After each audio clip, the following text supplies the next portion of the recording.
Hello students. So last class we learned about the town of Mari. This class will complete the chapter, and I will give you all question answer homework that you will submit to me when the school starts. When we see each other very soon, I hope. Okay. So now we will also do today a small recap of both the chapters that we have studied. I will give you all a set of questions for both the chapters. Do not rush into answering them. Go slowly, slowly, do them slowly, slowly. You will be able to answer all of it. And if you are stuck anywhere, I will help you out. Yes? Don't rush. Do like 3 to 4 questions a day. You will complete them till the time we meet. So we had stopped here where we saw a trading town of Mesopotamia, that is Mari. You all saw how it developed as an urban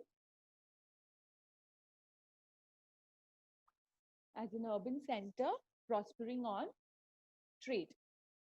Now we will do this part that we've already done once, but I want to do it again with you all. So we will speak about the Epic of Gilgamesh.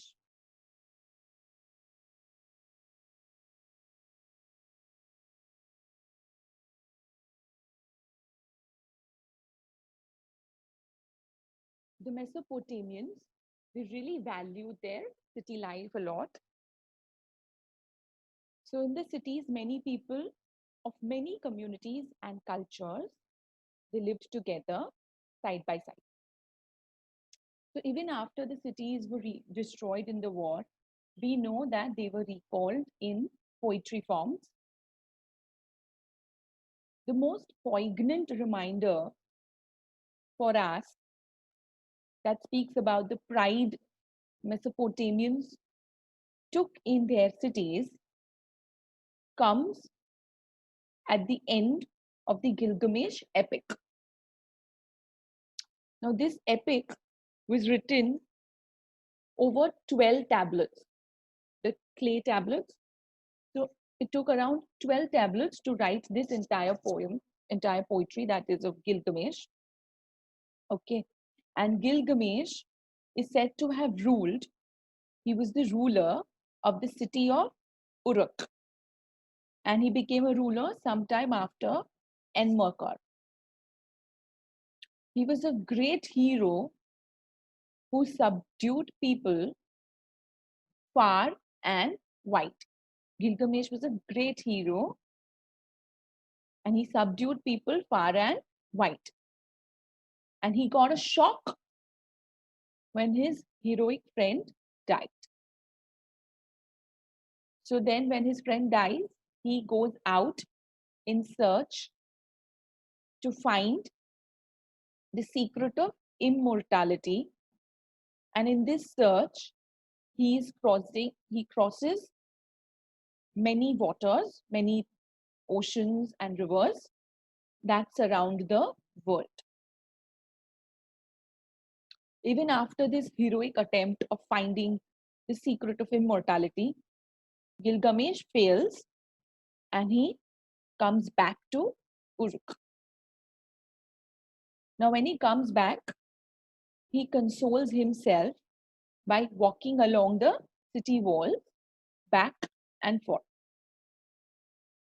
And while he was walking these city walks so many times for consoling himself, he started to admire the foundations made of the fired bricks that he had put into place. So he started admiring his own work that, wow, look at these fired bricks that I have, used as the foundations, etc. It is on the city wall of Uruk that the long tale of heroism and endure fizzles out. Gilgamesh does not say that even though he will die, his sons will outlive him. Gilgamesh is not saying that even if I die, my sons will outlive me, as a tribal hero would have done. So every tribal hero will normally say, even if I die, my son is going to live longer than me. But Gilgamesh does not say that, and he takes consolation in the city that his people have built. So he feels very comfortable in the city that his people have built for him.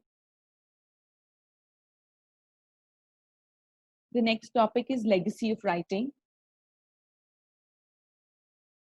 So many moving narratives, many stories and plays can be transmitted orally. Science requires written text that generations of scholars can read and build upon. So while in English, you all have these great poems that can be said orally from one person to another. If you look at science, science needs written evidence, it needs written documents. And these documents are read by multiple generations, okay? And these generations will read what the previous generations have done and they will build upon them, okay? So science requires written text that the generations of scholars can read and build upon.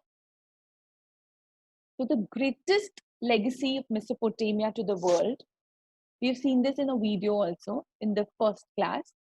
The greatest legacy of Mesopotamia to the world is its scholarly tradition of time and mathematics. So the scholars over there had had a tradition of recognizing time, reading time, and mathematics. This is their greatest legacy, or whatever is the greatest contribution to the world. Okay, because we are also still following the same system of time.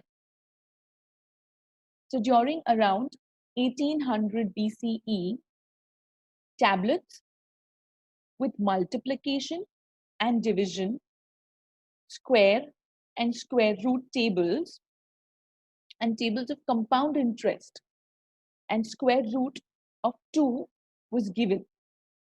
So at that time, they have found these tablets that have all this information, that is multiplication tables, division tables, square root tables, tables of compound interest, and square root of 2 is also given.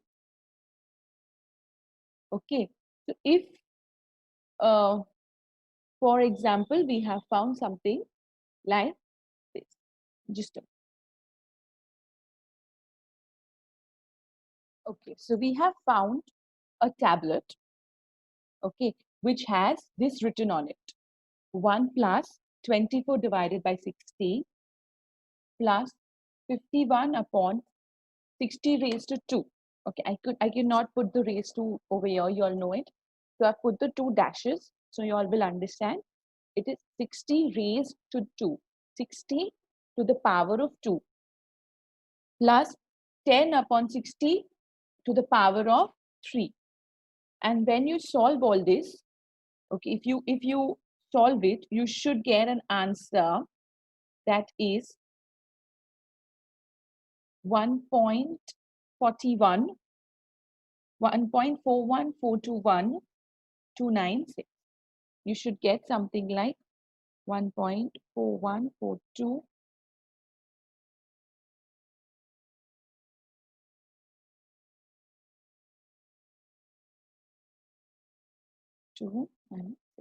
You should get something like this. Okay, and this is very close to the correct answer, that is 1.41421356. Okay, so square root of 2 was given like this. The square root of 2 has been calculated like this. And so I know that, so we all know that at that time they did know square roots. Okay, so if you calculate square root of 2, you're going to get a different answer. But if you calculate this, you get square root of 2, very close to it. So we know that they studied all those things. Also, we have seen that students had to solve problems like a field of area is covered in 1 finger deep water. Find out the volume of water. So we knew that they were mathematically advanced. And as we have borrowed so many of our daily mathematical information or whatever we are studying, most of the equations from there, we do know that Mesopotamians were mathematically very advanced.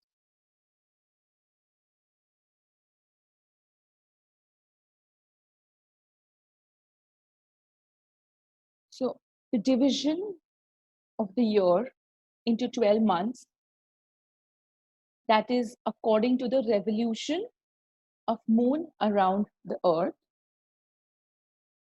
Then division of 1 month into 4 weeks,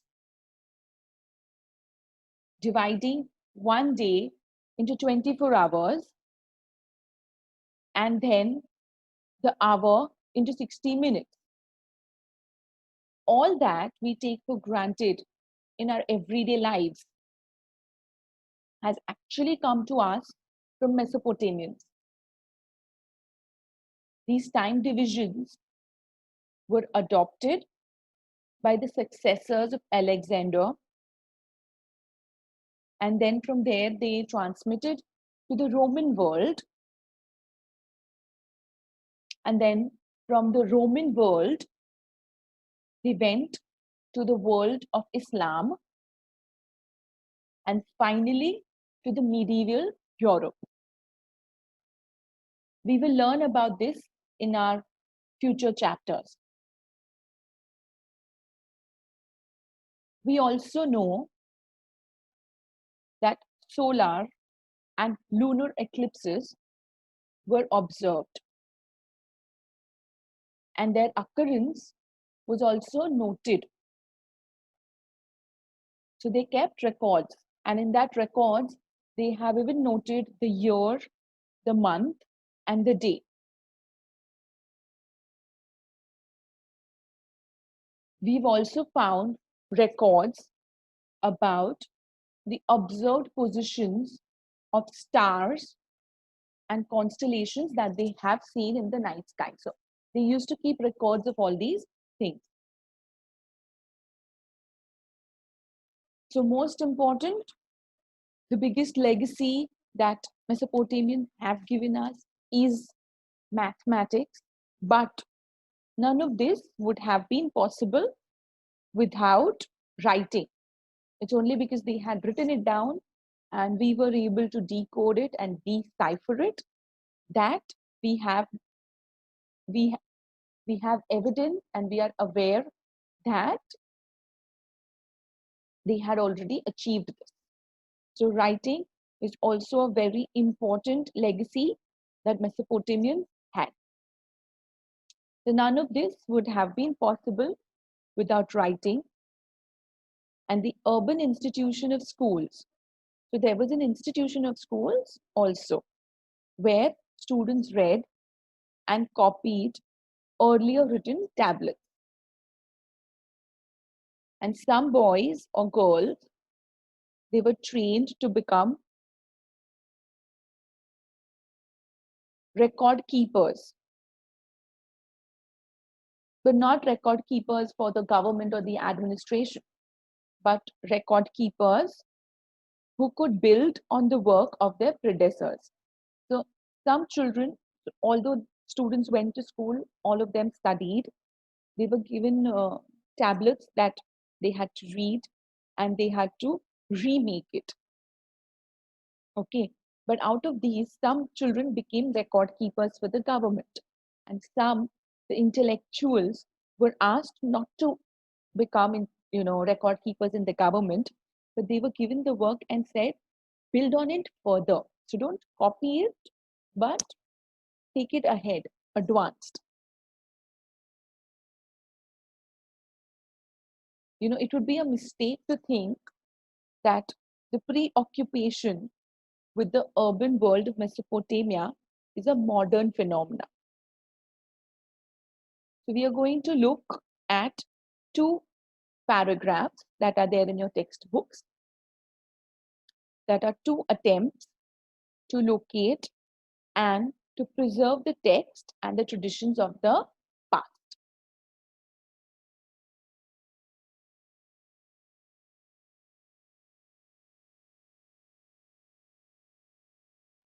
In the Iron Age, the Assyrians of the north created an empire at its height, that is between 720 and 610 BCE. Now, this stretched far west. It went as far as Egypt. And the state economy was a predatory one. That means they extracted labor and tribute in the form of food. So the state economy was predatory, it did not have money. They would take labor, and exchange happened in the form of food, animals, metal and craft items. And there was a vast subject of population. Okay.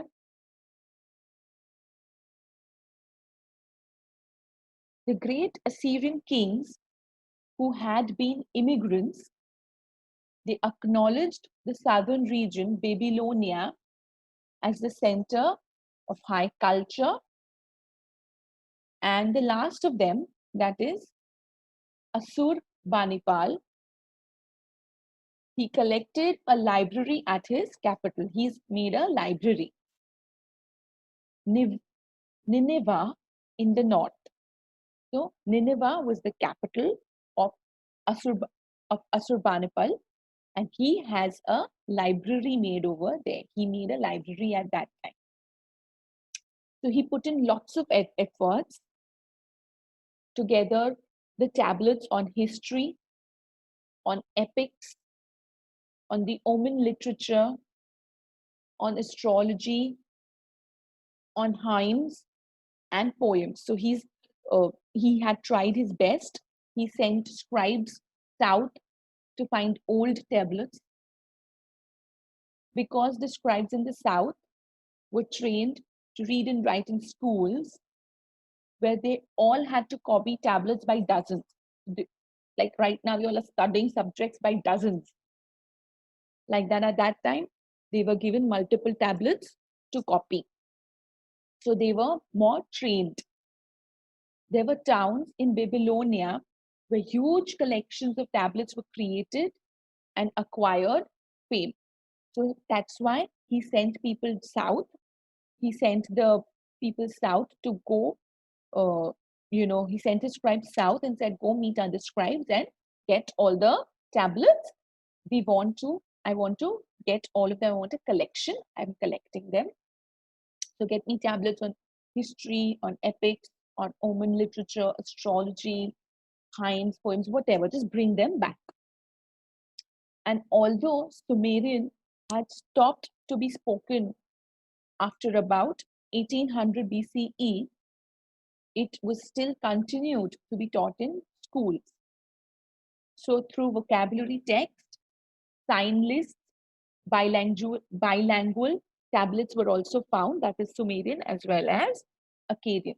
So if you look at the current scenario, Sanskrit is not really widely spoken anymore, but we still learn it in school. Yes, there may be many languages that have ceased to be spoken, but they are still being taught in schools. Just like that, Sumerian had ceased to be spoken, but it was still taught in schools through vocabulary text, to sign lists, and through the bilingual tablets. Bilingual tablet is a tablet in two languages, bilingual.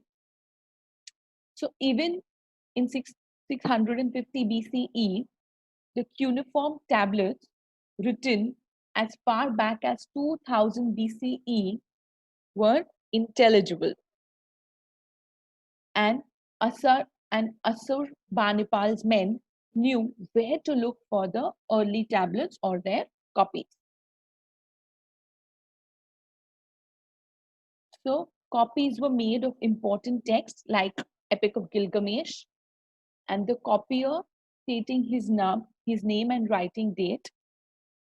Some tablets ended with a reference to the king, that is Assurbanipal. So it says, I, Assurbanipal, king of the universe, king of Assyria, on whom the gods have bestowed vast intelligence, who could acquire the recondite details of the scholarly erudition, I wrote down on tablets the wisdom of gods.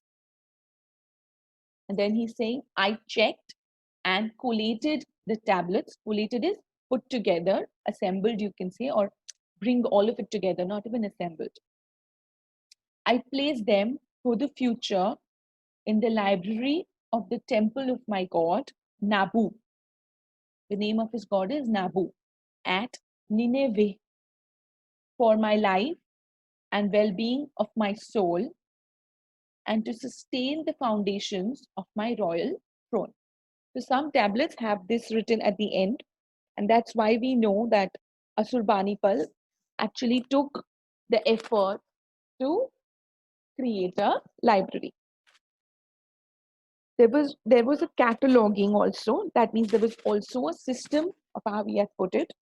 A basket of tablets would have a clay label that read N number of tablets about exorcism written by so and so.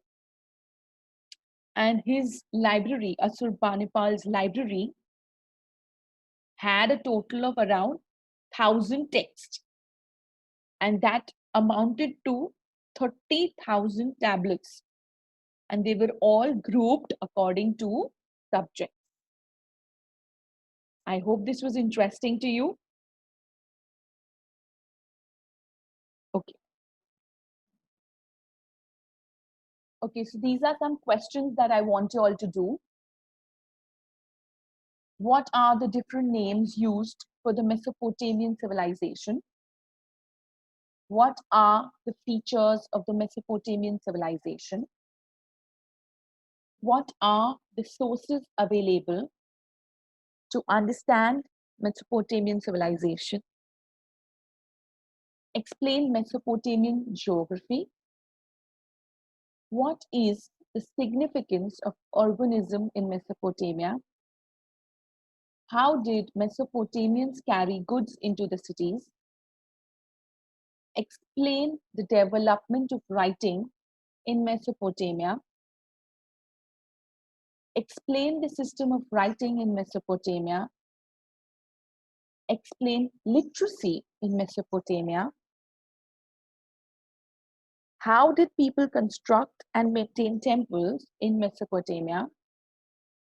What was the role of kings in construction and maintenance of temples in Mesopotamia? Explain life of common people in the city of Ur. How did a pastoral zone become a trading town in the northern part of Mesopotamia? And explain the legacy of writing, science, and technology in Mesopotamia. If any of these questions were done before, you will not do them again, but I want the answers to all these questions in your notebook. With this, we end today's class.